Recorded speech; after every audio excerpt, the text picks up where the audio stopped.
This is the story of the pipeline. Once upon a time, in a distant town, water is very scarce, and the townspeople's only source is from a valley 1 kilometer away that most of them just wait for the rain to come. To solve the problem, the elders proposed a bidding of contract to have water delivered to their town on a daily basis. Two young men, Pedro Mangunahan and Juan de la Cruz, offered their services, and the elders hired both of them.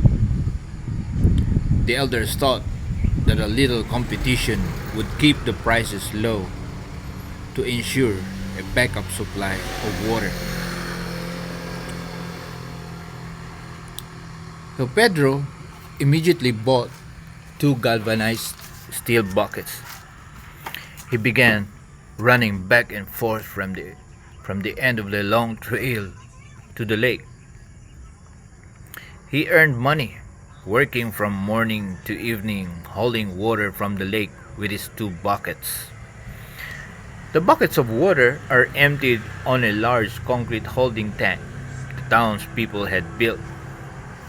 Pedro needs to get up early before everyone does to make sure that there'll be enough supply of water for an entire day.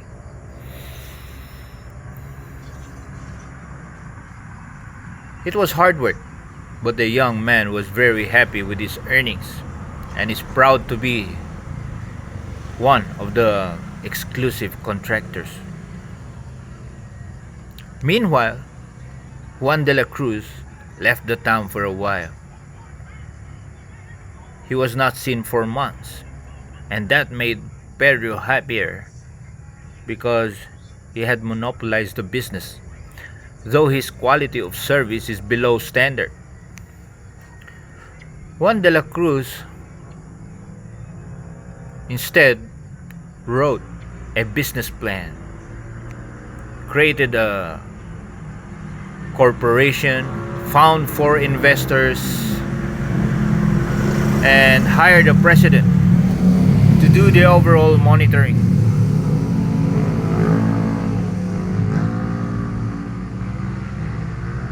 And came back 6 months later with a construction crew. Within a year, his team had built a large concrete. His team had built a large volume stainless steel pipeline that connects the lake to the town. At the launching of Juan's water service,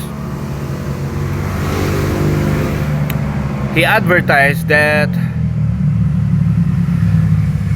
his supply of water is free from impurities because it undergoes filtration and distillation process. He also announced that he could supply the town with water 24 hours a day, 7 days a week. To attract more customers, he lowered his original price 50% less than how much Pedro charges.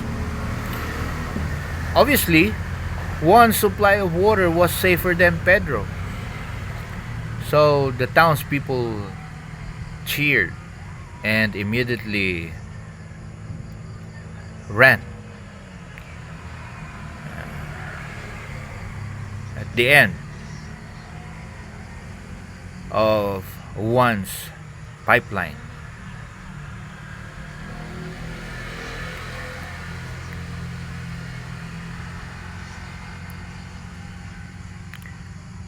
to survive the competition, Pedro then and there lowered his rates by another 50% and began hauling water from the lake with 4 buckets this time.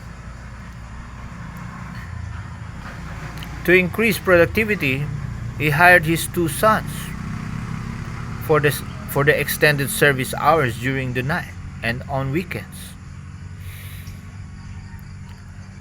When his two boys went to college, he told them, when his two boys went to college, he told them, hurry back, someday this business will be yours. But for some reasons, his two sons didn't return after college. Eventually, he hired some extra workers and had union problems.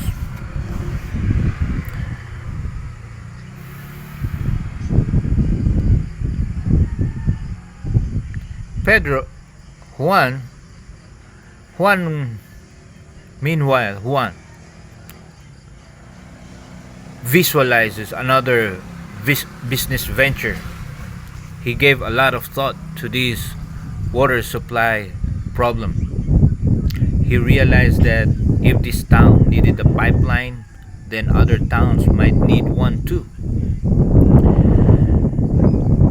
So, Juan de la Cruz rewrote his business plan and introduced a high speed, in large volume,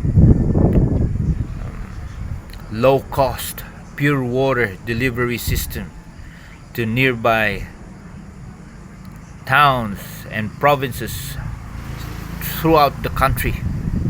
He continued to provide more and better service to meet the needs of his target market. One was only earning a few centavos for each bucket delivered, but he delivers millions of buckets every day.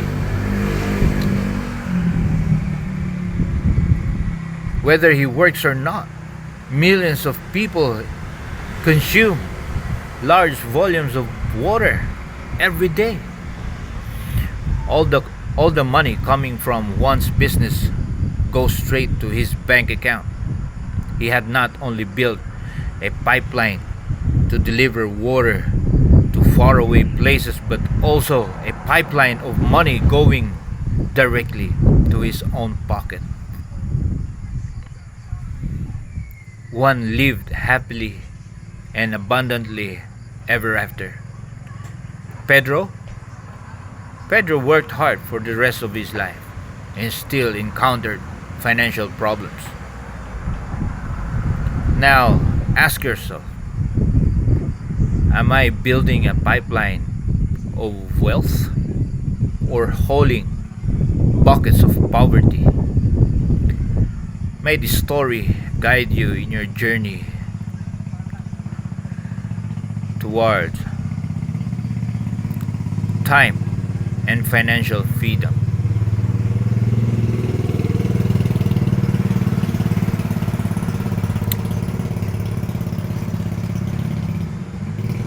Ayn Rand once said, and I quote, wealth is the product of man's capacity to think.